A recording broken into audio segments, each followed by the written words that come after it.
Hello and welcome to today's webinar, which is entitled Cybersecurity Briefing with the Department of Homeland Security.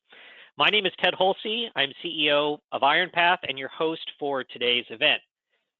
First, let's go through a few housekeeping items. All participants are in listen-only mode. Today's session will be recorded and circulated to all registrants. Thank you for joining in for the live session. Please submit your questions as we go along and we will address your questions on the fly. We will also have a dedicated Q&A section at the end of the presentation.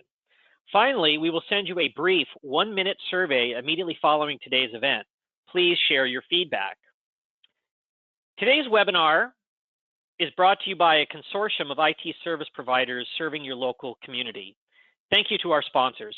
ACCI is headquartered in Birmingham, Alabama. IT Synergy serves the Phoenix and Denver metro areas.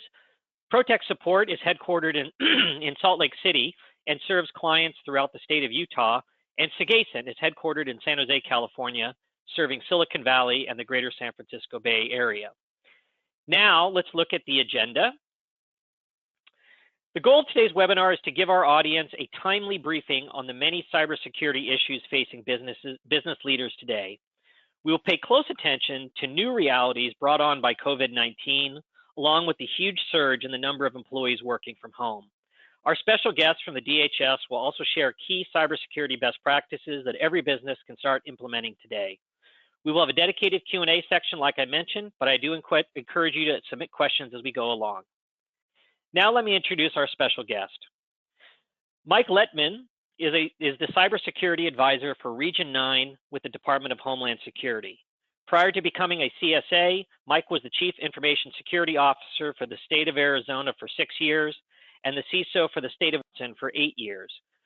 Mr. Lettman is a security evangelist and has spoken at many local and national events on the topic of cybersecurity. He has worked closely with the FBI, U.S. Secret Service, and local law enforcement to conduct many security investigations and helped bring cyber criminals to justice.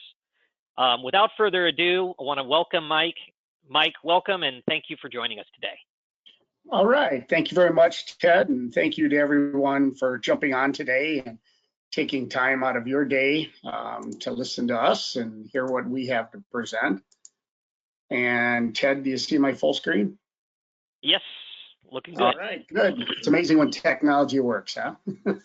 So once again, good morning or good afternoon, depending on where you're at in the country. I hear most of us are on the West Coast. So what I'm going to do today is run through some best practices and some cyber threats that we've been seeing lately and kind of discuss some of the trends that are coming up. So hopefully there'll be something out of this presentation that will resonate with you and give you some value to take back to your organization.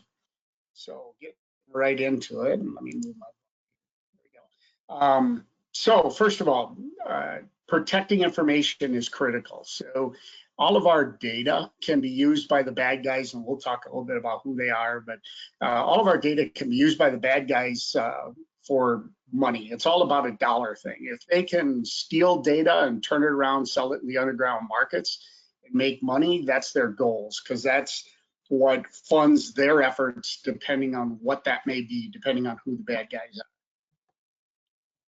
are. Oops. There we go. So what is cybersecurity? So it's the art of protecting networks and devices from unauthorized access. Again, it's all about the dollars. It's tracking the dollars. So it's making sure that your data is protected so that the bad guys don't get it and turn it into money. So why does all this matter? Again, it's protecting against data loss. Depending on the type of industry that you're in, you may have economic penalties if you have data breaches or if you disclose data. Certainly, it's going to work against you from your business's goodwill and your trust of your customers. And then it's also going to cost you a lot of money to recover from it. And we're going to discuss some of that as well, and some of those costs and hidden costs that most people don't realize. So to start out, we had this conversation of who are the bad guys, and there are many bad guys out there. But what a lot of people that I come in contact with don't understand is they say, well, Mike, you know, I got a good cyber team. Maybe your company's big enough that you have a dedicated cyber team. Or maybe I have a person or a group of individuals that helps protect my corporate network or my business network. But what you don't realize, and you say, hey, I got this and we can handle this, it's not a problem. But what many don't realize is that what you're really up against or can be up against is nation state activity. And the Department of Homeland Security defines that as other countries that are willing to spend money to pay people to attack you and compromise your systems. So when you have a guy that says, hey, I got this and I can handle it, the question has to be, does he or she really know what they're up against? Because these are well-funded, well-resourced organizations that can go after your information and try and compromise your customers and your employees. Just a little bit about each of these. So in general, right now, Russia's all about stealing your data for putting to sell it in the underground market and make money on it. China's all about stealing for trade secrets right now. Now, that doesn't mean these two organizations don't do other tactics. It's just mean that's what they're focusing on right now. Iran is all about trash and burn our networks. The relationships between the US and Iran is not very good these days. So if Iranian actors get into your network, they're willing to take everything down, delete everything, totally disrupt your organization. And then the last one, North Korea, it seems like their trends right now are to gain access to your organization, then just kind of sit around and wait for an opportune time when they determine it might be valuable to do something within your organization. So that's kind of the trends of where these main advanced persistent threat actors are going right now. So there's all kinds of threats out there. We're going to focus on spam and phishing and ransomware today, but just a little bit about, so malware is just malicious software. That's all that stands for. So it's just any kind of malicious software that is looking to compromise your system. A Trojan horse, just like it sounds, is something that looks cool and might be nice and fun, and then all of a sudden the payload comes at a later time and it turns malicious. So it could be something like an app that you download, and you want to put a little program on your phone that slings little birds across to destroy things. And I'm not suggesting Angry Birds is a dangerous app. I'm just using it as an example. But you're playing this game and these birds are slinging across and you're having fun, and all of a sudden some malicious software comes down with the application and compromises your system. And that's a good example of the Trojan horse. Data breaches themselves, again, is stealing data to turn around, sell it in the underground market. A denial service is where a bank of computers controlled by bad guys send messages to your organization, whether it's to your website or whether it's to your perimeter or whether it's to a certain application you have, and try and cause a denial service, cause the application to fail, cause your customers to not be able to get to your application or to your service. And so that's basically what a denial service is. So let's look at ransomware and spam and phishing. So first of all, what are the costs to us? Why do we care? So phishing, right now, in case you don't know or don't talk to your IT teams, most email, 85% on average of email is malicious or junk and gets peeled off by your IT staff or your spam filter in your organization. So you never even see it. And that's on average. Most organizations that I worked for, it was actually higher than that. Business email compromise costs organizations here in the US about $3.5 billion a year. Business email compromise is when the bad guys compromise an email account and then they look for a financial angle and usually they'll target your finance department or people in the finance department. And then they'll send an email saying, hey, Sally, this is your boss, Johnny. Please pay this invoice right away. It's emergency. I forgot it. And, you're not really paying attention. You're not really focused on things. You want to do what your boss is telling you. So you just go ahead, pay the invoice. And then what you realize is you just paid a bunch of money to a hostile account. And now the account is flushed and your money's gone. And again, this costs about $3.5 billion a year here in this country alone. Ransomware is where malicious software comes down on your computer, locks up your computer, locks up your access, and then they ask for a bounty in order to give you the keys to get your data back or get your computer back. And that costs US citizens about $7.5 billion a year. So on the right side, I've also just put some other facts here. So first of all, after every major event, like a hurricane or even COVID, we saw it, or the election, thousands of fake websites pop up. So like after Hurricane Katrina, there would be Katrina relief.tv or katrinarelief.org or whatever they can get for their URL. It costs about $5 for them to set it up.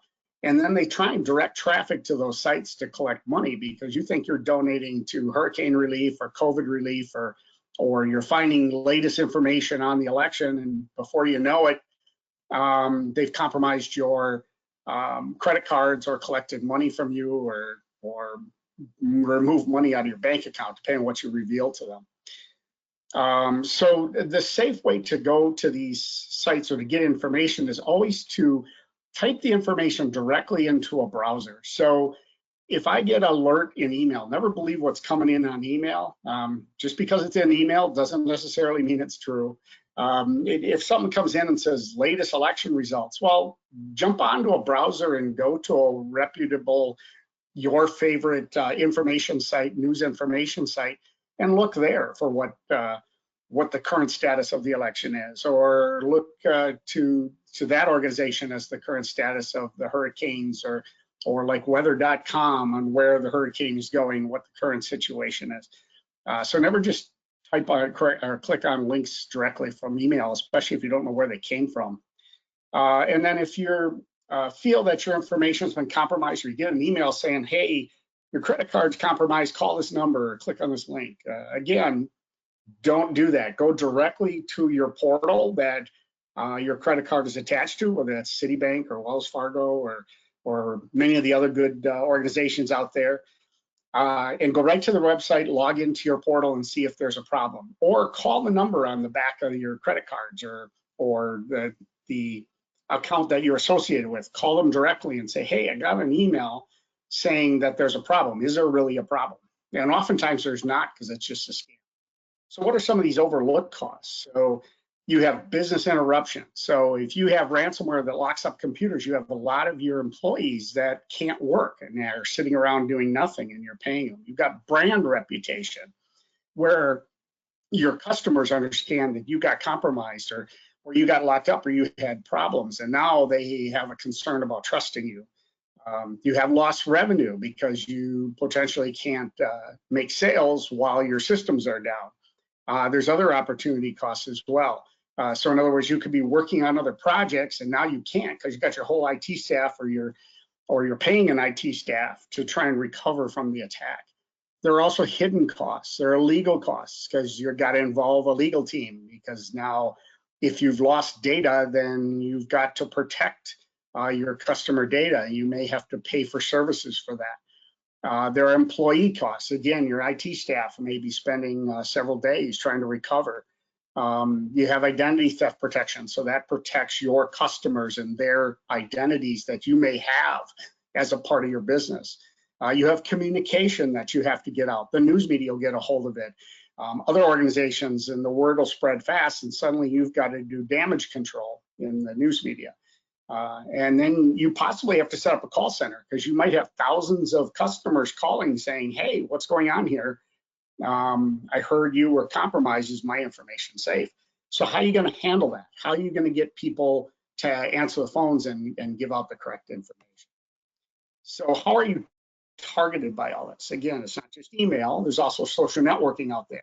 So anything from LinkedIn to other social media sites, the bad guys can target you and say, hey, click on this and friend me, or I want to join your network, or whatever. You don't even know who these people are, what they might be trying to do.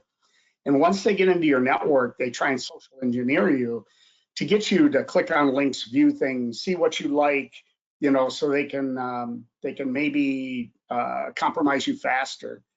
When you go to conferences, they may be looking around as to which employees work for which organizations if they're trying to target a certain organization in a certain industry. They may be looking at job postings. So it'd be significant if they knew a major bank was hiring 13 cybersecurity people. That might be a target or a flag to target that organization right there because they don't have the resources. They can look at org charts, trade associations. They can even stalk your people when they travel, because a lot of times business travelers are carrying sensitive information from the corporation along with them. So if they can target your devices and possibly gain information that way. So what is this spam and phishing? So again, spam is nothing more than electronic junk mail, abuse messages. I think of it as, in the old days, we had these people walking around called post office guys or gals, and they delivered this stuff in envelopes and letters to us. And a lot of times we'd get junk mail. You always knew it because it was brightly colored or it said attention urgent or whatever on the little envelope, and you always knew that was the junk mail. But the spam is nothing different than that. It's just the same thing, except it's electronic instead of coming in a physical envelope. So phishing is an attempt by an individual to solicit your personal information from unsuspecting users. So basically, I'm targeting you. I'm trying to get you to click on a link. I'm trying to get you to believe it's legit. And they're trying to get you to compromise maybe your bank information or your credit cards or passwords. They might say, hey, we're your corporate IT shop, and there's a problem with your passwords and we need to reset them, so please enter your password here, that type of thing. So now they've got access to your passwords and now they can log in as you. So how can phishing affect you? Again, if you fall victim to it, they may gain personal information such as your credit cards, identity, financial information. They can use it to access your accounts, and then they can go after your friends because if they get access to your emails, now they're targeting other people in the organization. So these emails may come in as if they're a reputable company that you do business with and ask you to click on these links. And you should always be alert that anything coming in email, you should be cautious of. There's nothing wrong with going again directly to the company portal and logging in like you would normally do and seeing if there's a problem that way. So all organizations are as strong as their employees' knowledge of it. So again, if we can educate our employees to watch out for these types of scams and these types of attacks, then that can help us in the long run. Because again, at the end of the day, it affects your organization because it potentially can compromise your data, your customers' data that your organization has, and cost your organization money in the end, either in regulatory fines or as all those other costs, hidden costs and other costs as a part of the compromise. So let's look at an example at one of these. You might get this in your email, and we've protected the innocent here, so we're creating pretend organizations. But this may come in and say it's an organization that I normally look for, and it says, we've limited access to your account because your account was logged into from a new browser. Was that you? Click here to update my account and let them know it was me, that type of thing. So if you take a close look at this, there's all kinds of problems. So starting at the very top, it's sent from a random user. So first of all, if this was Payway, why wouldn't it be payway.com? So that should be your first red flag that something's going on here. You got typos all over the place. So a lot of times these foreign actors that are creating these things, they're using a translator in order to create them. So the translators aren't 100% and don't necessarily speak Californian or West Coast. So the way things turn out, it doesn't exactly come out the way we would normally do it. They're requesting you to verify your credentials. Again, you should never do that through email. And I love the last one. They're telling you to remove, watch out for spam and move this out of your junk box in case it went into your junk box because it's not spam, so they're trying to do a service to you. Gee, thanks to the bad guys. So how do you protect yourself? Again, be suspicious of emails from unknown senders or emails that you're not expecting. Don't never provide your personal or corporate or sensitive information via email because you have no idea where it's going to or who it's going to, or where it's going. May not even stay within the United States. Don't use the contact information provided by the email. So look up what is the legit contact information if you want to directly verify it. I was involved in a case with one of the organizations I worked with, and we were watching a bad actor that had compromised one of our employees' email accounts, and the employee emailed them back and said, "Hey, Sally, is this legit?" And the email came back from the bad guy and said, "Yep, this is legit. Just click on the link." So the bad guys were actually talking with our employees, and we were monitoring it as it was going on just to see what they were trying to do. So how do you respond if you've been affected? Again, report it is number one, and report it to your organization. So if you have an organization with an IT shop, report it to your IT shop. If you're a small business and you have an organization that does IT for you, you can report it to them, and there'll be several other links at the end of this presentation of law enforcement entities that you can report these types of attacks to. So now let's jump into ransomware. What is ransomware? So again, it's malware or malicious software that's designed to deny access to your computer. So the way I like to pose this to most people is think about how we walk around with our phones and take tons of pictures and all that kind of stuff. What if all of a sudden that device was locked up and you no longer had access to all your pictures, all your information? Maybe it locks your financial sites, all that kind of stuff. But that caused a problem. And that's basically what ransomware is doing. So they try and gain access to your personal and sensitive information stored on your device, and then they encrypt it so you can't get at it. So now you're blocked from using your computer, gaining your files, those types of things. For a lot of us personally, I know for me that it's not the end of the day if I lost all my photos, but it certainly would be a bad day if I didn't have access to all my photos that I take. But it can go worse than that, because if they get access to my accounts, then obviously that can be worse. So how can it affect your organization? So again, you think about it, if it could temporarily shut down your organization so that they cannot get at corporate data. No one in your organization can get at corporate data. You may be blocked from using your computer or network, therefore you can't do your job. It may lock files that other people within the organization need to do their job. So it really can bring an organization to a standing halt. And obviously it's going to damage the reputation of that organization. So how do you protect against ransomware? The key is keeping all hardware and software and operating systems up to date. Now remember, I said software, that includes applications, because we all get focused on Microsoft and Apple and all the vulnerabilities in those two products. But there's also many, many vulnerabilities in all the applications that we run. Everything, common applications from, like Adobe and those types of things, to other applications that we have loaded on our phone and on our desktops. So always back up your crown jewels, is what I like to see, the data that you cannot lose. Always make sure you have some sort of backup, because that's basically the best way to recover from a ransomware attack, is you're going to have to restore your system and restore all your files, which deletes all the malware.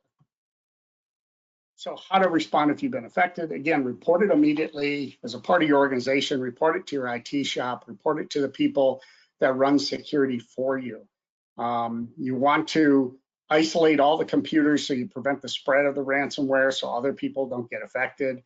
Try to identify the type it is. If you have a staff that can do that and you can identify what it is, you can start to look up what the characteristics are and how to spot it spreading throughout your network.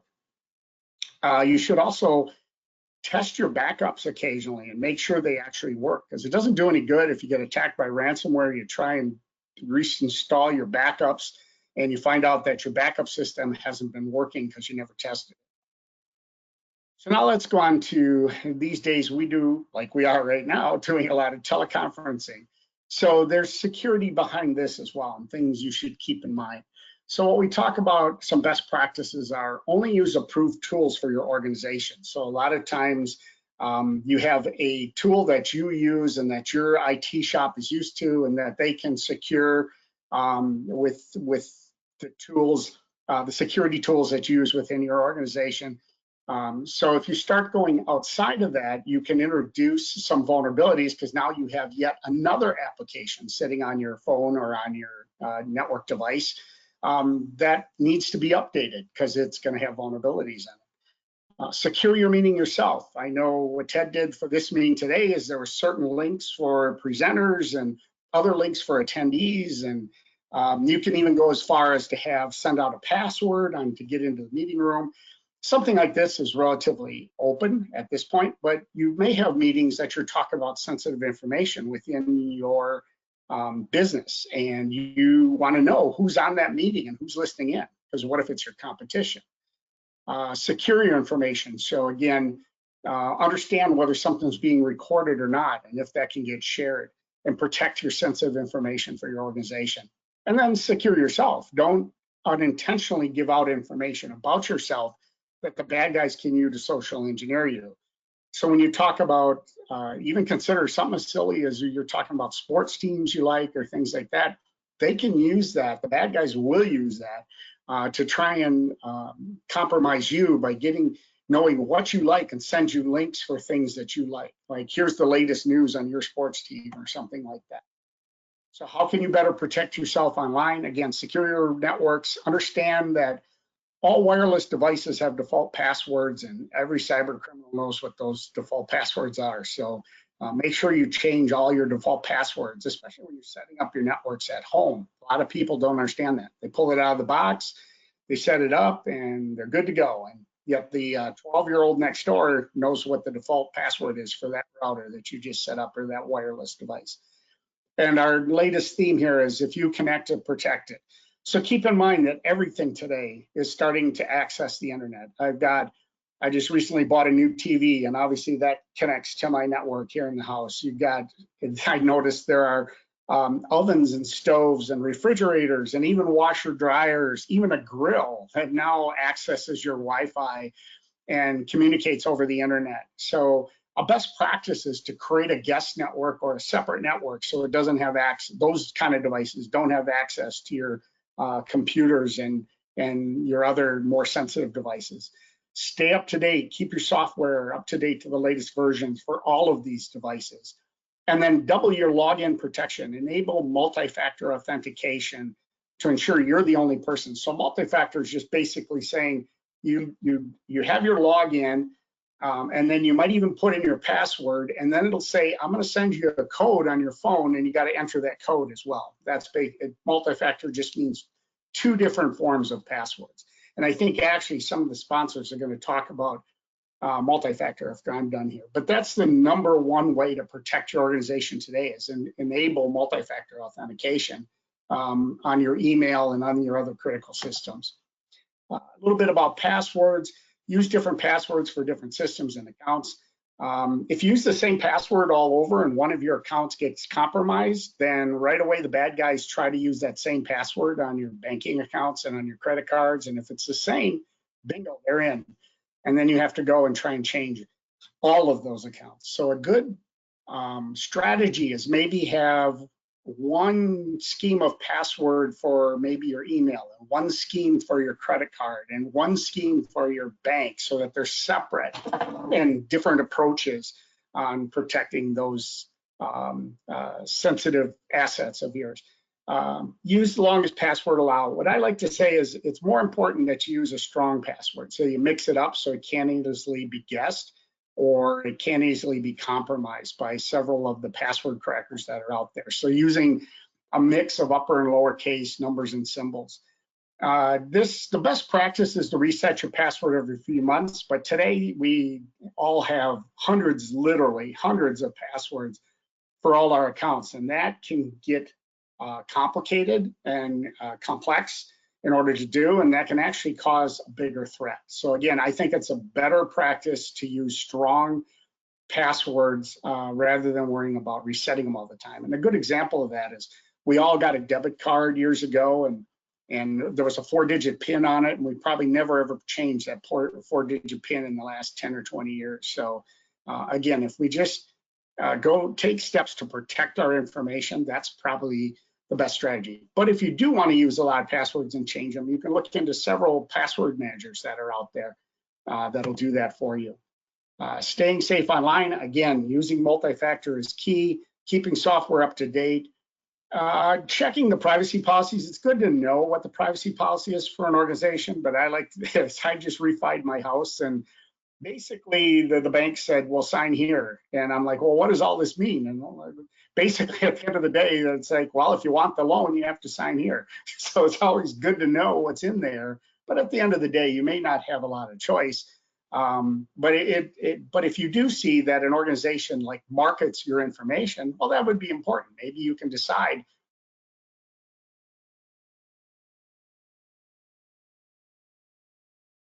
Hey, Mike, did we lose you? Mike?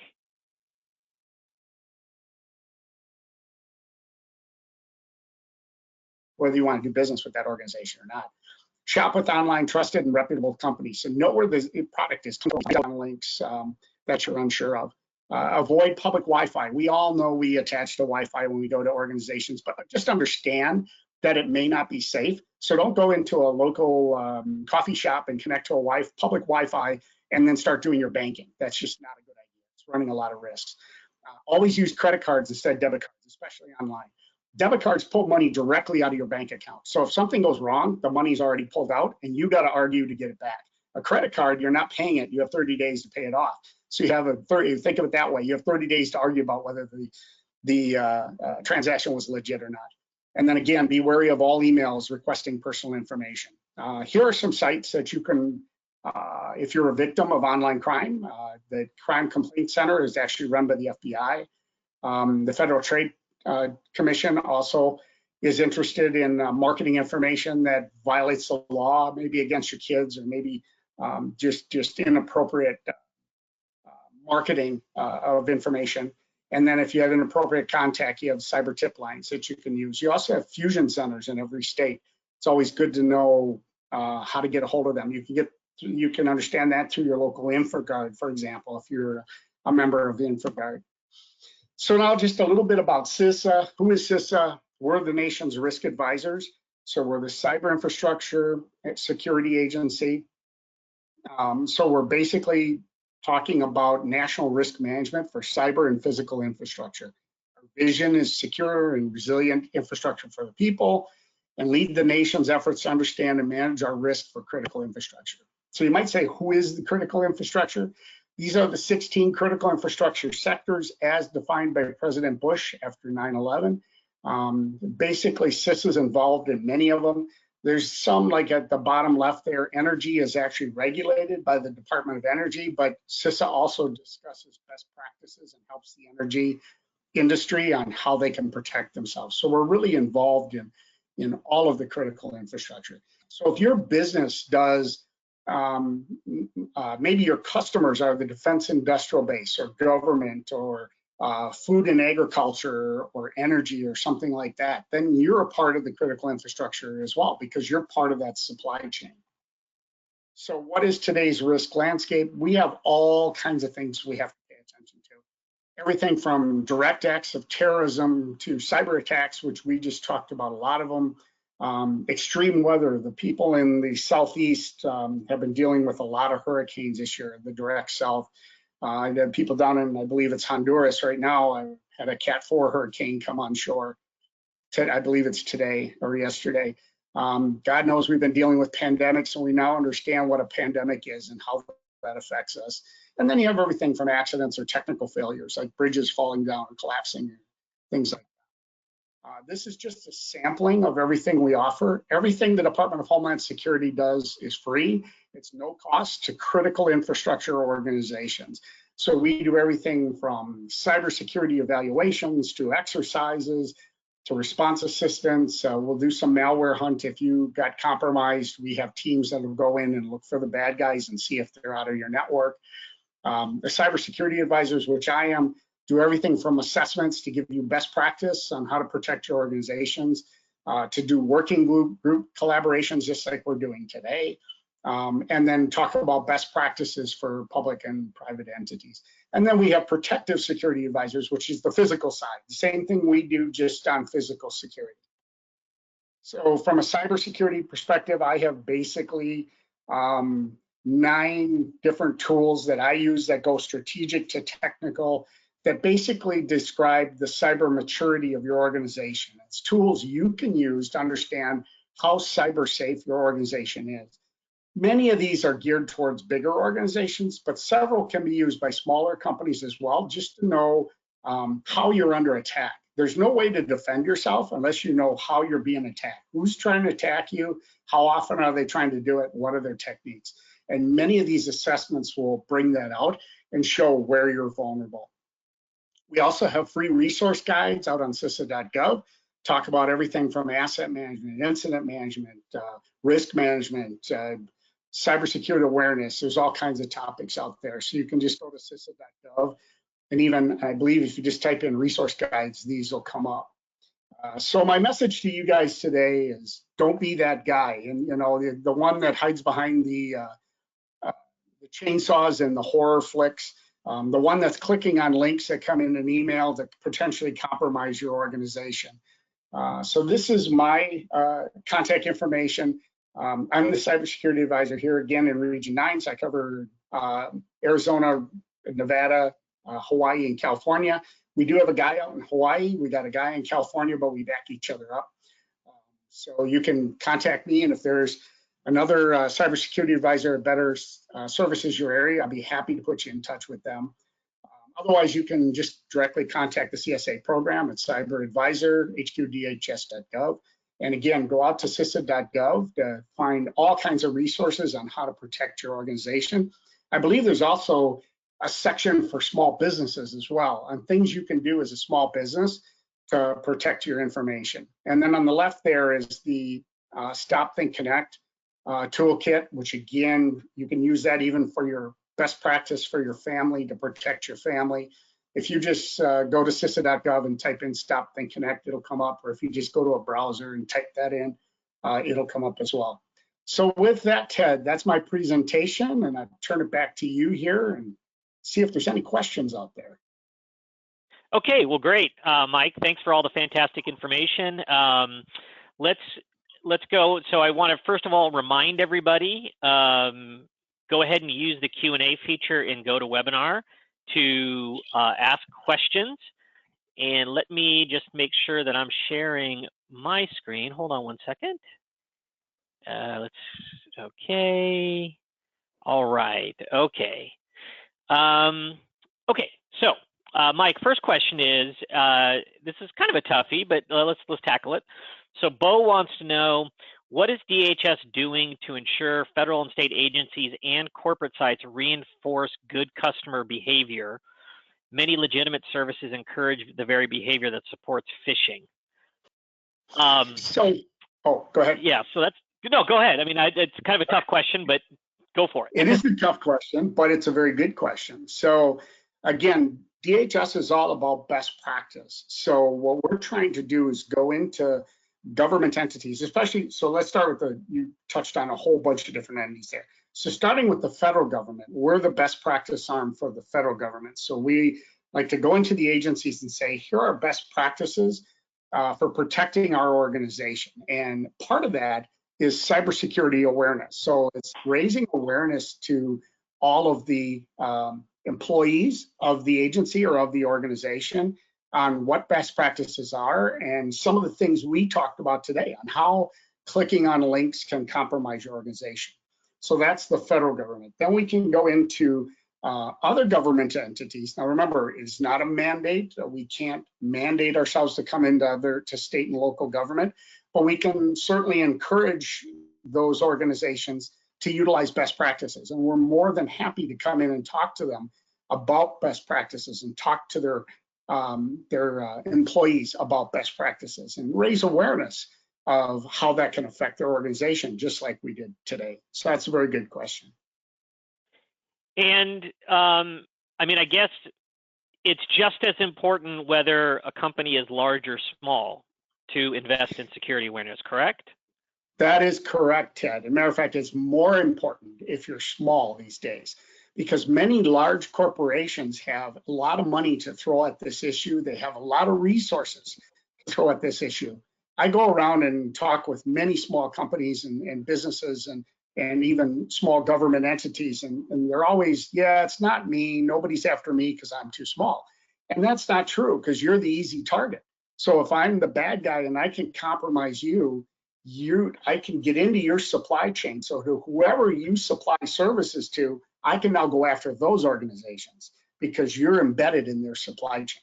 So it's almost more important that if you're a small business, that you take steps to protect yourself because nobody is going to do it for you. And you are the big target these days. So that's a point. Right, and I think just to kind of double click on that problem a little bit. I mean, the larger organizations will have more security budgets, more staff dedicated to cybersecurity, more money for tools, and so yes, the bigger the fish, maybe the larger the payday for the cyber criminals, but it's a lot easier for cyber criminals to target smaller organizations because they usually haven't invested enough in cybersecurity, and so it's sometimes they're an easier mark in the whole game, unfortunately. So I think it's really dangerous to have this false sense of security that just because you might be a smaller growing business that you're not going to be a victim of cyber crime. Yes, and another way to look at it, Ted, is think about the data that you have. And if you have 1,000 customers, let's say, and let's say you have their credit cards or maybe even their social security numbers, depending on what business you're in, that information has value in the underground market. So let's say that information's worth $100. Well, $100 for 1,000 customers is a pretty good payday for the bad guys, right? And so if they compromise just a couple of small businesses, you've already made more than most of us make in a year. So think of it that way. Right. And, and I would just encourage everybody that a good resource to just double check what we're sharing here on this point is the Verizon Data Breach Annual Report. Every year, Verizon puts out a great annual study on data breaches, and just Google it. It's available for free. You do need to give Verizon your email address and phone number to download it, but it's an absolutely fantastic resource. And right there in that report, there's a whole section on the number and percent of data breaches that occur every year that happen in the small and medium business market, which is generally, say, firms with 100 employees or less. And it's a really large number. So double check the data, go have a look at that point yourself, and take this stuff super seriously for your own workforce. Bonnie, let's take another question here. Bonnie just wants to know, is there a reporting mechanism for consumers to use? So I guess maybe enlarge the question a bit, Mike, or the answer. If you're a consumer or you're a business leader and there is a security incident of some kind, I know you touched on it in the slides, but maybe just reinforce it. What do you recommend as kind of next steps in terms of alerting government agencies or enlisting their help? Yeah, and that's a very good question. So let's start at the entry level. So if we're talking about citizens, what can we do as citizens?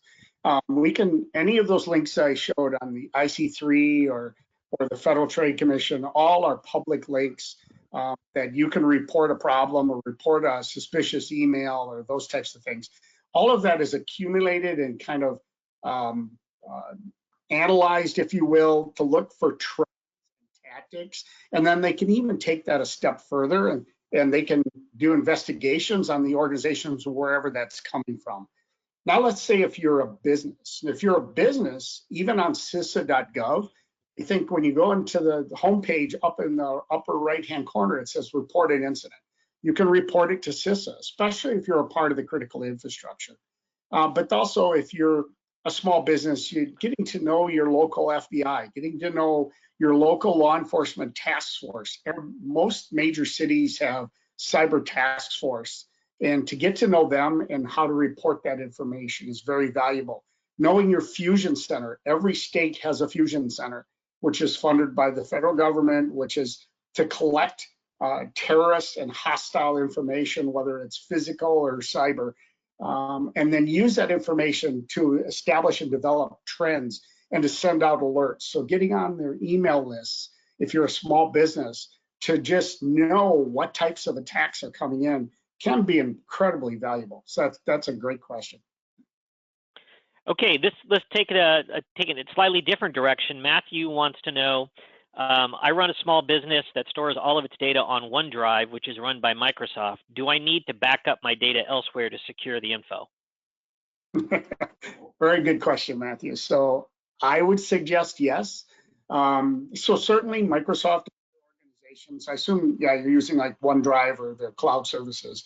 And certainly those organizations do an excellent job at providing redundancy so that the risk of failure might be relatively low. But you have to think about it of what if something oddball did happen? Years ago after 9/11, how many of us thought airplanes would fly into a building? In 2020, how many of us thought the basketball tournament, the college basketball tournament, would be totally shut down? How many thought there would be no fans at the Rose Bowl? You know, things like that.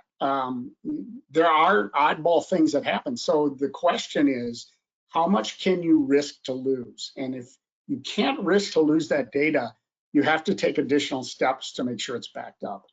So that's a very good question. Yeah, and I'll just double click on that one a little bit. I mean, I think that the short answer, Matthew, as Mike alluded to, is the short answer is yes. The reality is that you know, today more and more of our data doesn't live on on the customer premises, on servers and workstations in the office. 5-10 years ago, virtually all corporate data was on site. You'd have sophisticated backup systems that would back it up on site and then send it up to the cloud as a second backup spot. Now, lots and lots of our data lives natively in the cloud in applications like OneDrive. All of our corporate, most clients have moved from an on-premises email exchange server to now they're running on something like Microsoft 365. And as Mike mentioned, companies like Microsoft and Google, they will provide redundancy and resiliency for the cloud application you're using, but they don't take principal responsibility for the backup of your data. If you have an employee who inadvertently goes in and deletes a whole bunch of folders or deletes a employee email account that because the employee left, generally speaking, if you don't have these systems set up correctly, that data could be gone forever after 30 days. So if you're using Microsoft 365 or you're using the Google G Suite suite of applications, or you're using all sorts of different SaaS applications, you definitely need a backup strategy even for data that lives up in the cloud natively. So yeah, absolutely, Ted, and also knowing where that data lives. So oftentimes when you create a cloud service, you can identify where that data is going to sit, whether it's the Northeast, the Southeast, the Southwest, et cetera, et cetera. So think about it that what if it's in their major data center sitting in Louisiana? How many times did Louisiana get hit by hurricanes here this year already? Did it take out any of those data centers? So if that was your only place that you had data located, you're running a risk. It doesn't cost a lot to create a backup site in that same cloud service elsewhere in the country, just in case something odd happens. Yeah, and I think the other thing about your backup strategy is it's important not only to employ the different technologies and services that can provide these additional layers of backup, but you really got to make sure that the staff who's in charge of looking after it is highly trained and super on the ball. I mean, today's webinar is sponsored by IT service providers from your local community. And this is like right near the top of their list of the technical expertise they have. Because the last thing you want to do is deploy a backup solution and then have it not configured correctly and then not actually doing its job. So it's an area where it always pays huge dividends to triple check what you're doing and make sure you have the right technical staff looking after your backups. Okay, let's talk about, let's go back, Mike, and just talk about multi-factor authentication. Can you just re-explain what is multi-factor authentication and why is it important? Sure, just think of it as two forms of a password. So if I go into a website or to a portal and I put in my username, which sometimes is my email, and then I type in a password and then I click enter, then another screen pops up and says, I'm going to send you a code and it's coming to your phone or it's coming to your email and you need to type in the code. So now the bad guy either has to have access to my email or access to my phone in order to know what that code is. So it's just yet another way to prevent the bad guys from getting access to our system. And today, it's probably the cheapest and best way to protect your systems, especially your email or your portal accounts. And I think the other thing to remember is that today multi-factor authentication systems have become a lot easier to use. There's a lot of different ways for that second code or that second thing you have to be given to the employee. I mean, it can be sent to them via text or SMS, but they're also, and even a more secure way of doing it is to use the authentication apps from Microsoft or Google or two-factor authentication or multi-factor authentication solutions from companies like Duo. These are applications that will live on the employee's mobile phone, and the mobile app will prompt them to give permission as that second form of authentication instead of the whole process of sending the text message and then keying in that code. So these solutions are becoming much more sophisticated, much easier to use for the workforce, and less of a hassle. So I think business leaders, really, this is an area where you don't want to procrastinate. You don't want to kick the can down the road.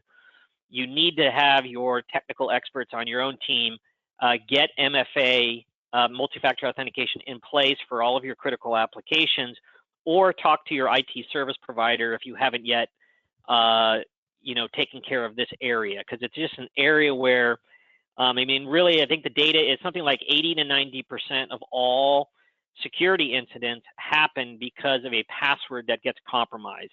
And so if you can create a significant barrier to that password compromise happening, you're cutting off the cyber criminals of the past 80 to 90% of the time. So let me go back into the question here. Go ahead, Mike. Hey, I just wanted to jump in. Yeah, those are absolutely good points. The last major organization I worked for, we had an app from our multi-factor vendor. And just like you said, when you clicked on enter, it sent a code to the phone and the app opened up and said, "Is this you?" And all you had to do is just tap it and say yes, and that's it. And you got entered. It was easy to do and was cheap. Just to give an idea on costs, many of those applications can go for as little as $1 or less per customer for multi-factor authentication. So just keep that in mind. Right on. And then I guess talk to me, Mike, about best practices or what you're seeing around employee cybersecurity awareness education.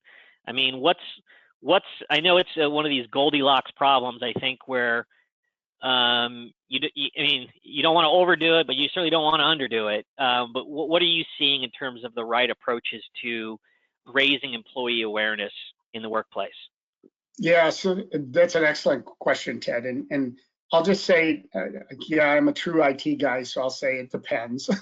And the problem is there's no right or wrong answer, because most studies show that all of us learn in a different way. So maybe that's the best takeaway, is that if you have one type of cybersecurity awareness program, on average, it'll only reach 18 to 20% of your employees. And when I mean reach, that they understand it, get it, adhere to it, that type of thing. Because everybody learns in a different way. Some people are visual, some people are reading people. Some people have to use their hands and tap things and do that kind of thing. So you have to have different approaches. Some react to rewards like candy. I had a good friend of mine, she ran her cybersecurity awareness program. She'd wander around her organization and look to see who locked their desktops as they walked away. And if they locked their desktops, she left the Tootsie Roll on their desk, that type of thing. So some people react to those kind of things. So food is always good, I guess. But so the point is, there are many, many different ways to run many different programs, and there's no right answer. So you have to kind of explore what your organization responds to and what they react to, because it's all to protect your organization. So great question, Ted. Yeah, and I guess I would just add, I think that's an excellent point. Adults learn in different ways. You need to have different training modalities. But I think one thing that is definitely proven not to work is the dreaded annual security awareness training, where you try to tackle this topic, one time during the year, and you make it more of a compliance-driven exercise rather than a true kind of cultural change exercise. So definitely don't go that route where you try to tackle it once a year with your people, because that's just not how people learn, and they won't retain it, and it won't truly change behavior.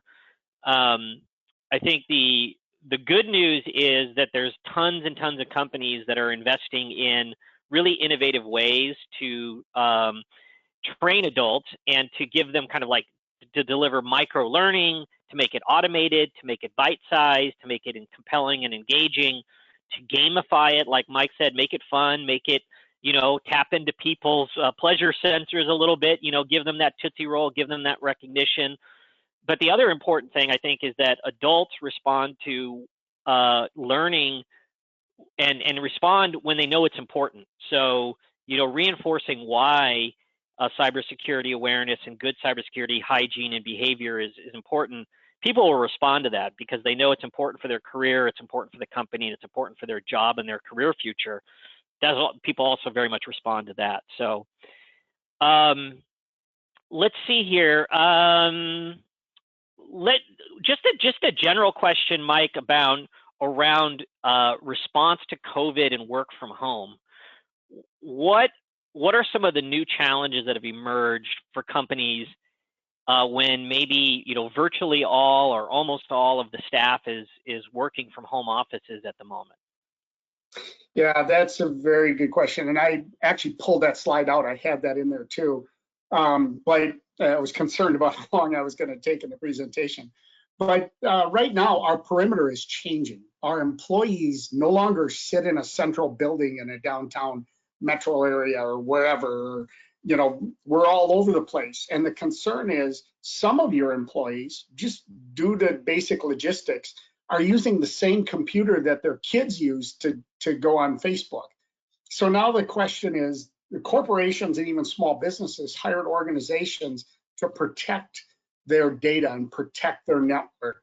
And now it's up to your own employees to protect their own network and to provide their own updates, update their systems, update their software, maybe keep kids off from using all those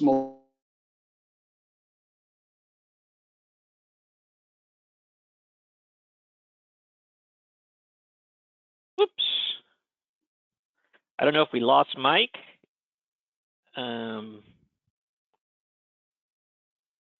Hello?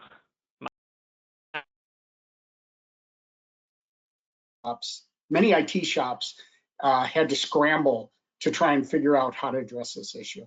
So again, a great question, Ted. Right. So I think, just to net that out, your IT staff or your IT service provider, it's really all about corporate equipment in a work from home setting without compromise on any of the great tools that we talked about today. Multi-factor authentication, some cases single sign-on is a great solution if there's a lot of password complexity and application complexity in the workplace. Make sure your staff has access to a password manager so that they can have unique passwords for every application or website that they engage with. But basically, the best practice is zero compromise. Just because folks are working from home doesn't mean they shouldn't be on a corporate owned and issued machine with all of the right security tools available. So really don't compromise there and make the wise investments so that we don't, that nobody becomes a victim and nobody has to experience any of those costs that Mike covered earlier in today's discussion.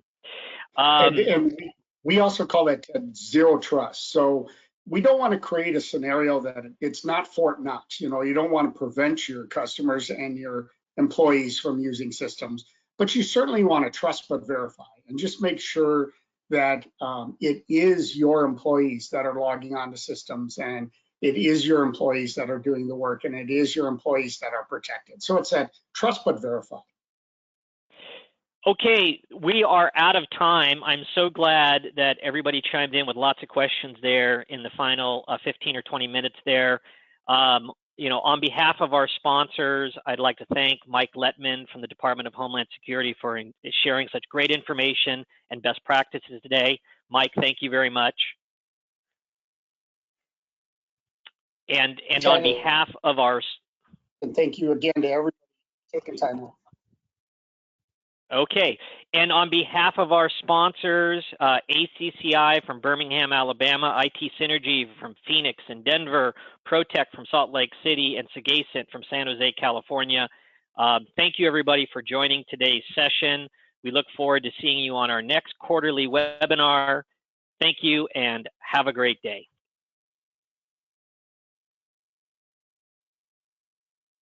Thanks again, Ted. Thanks, Mike. Take care now. Bye-bye.